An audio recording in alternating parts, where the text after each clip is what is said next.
దేవి నవరాత్రుల సమయంలో అమ్మవారిని 9 రూపాలలో కొలుస్తారు. వీటిని నవరూపాలు లేదా నవరాత్రి దేవి అవతారాలు అంటారు. అమ్మవారి 9 రూపాలు: 1. శైలపుత్రి, హిమవంతుని కుమార్తె, శివపత్నిగా ఉన్న రూపం. 2.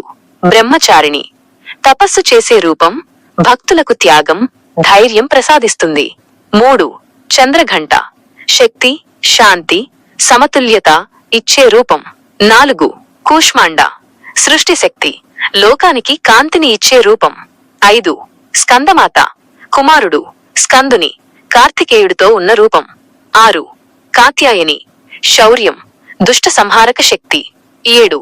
కాలరాత్రి, భయంకర రూపం, దుష్ట శక్తులను సంహరించేది.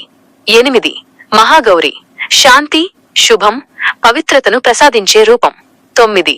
సిద్ధిదాత్రి, అన్ని సిద్ధులను, శక్తులను ప్రసాదించే తల్లి. ప్రతిరోజు ఒక రూపాన్ని పూజించడం ద్వారా భక్తులు ఆ రూపానికి సంబంధించిన శక్తి, ఆశీర్వాదాలను పొందుతారు.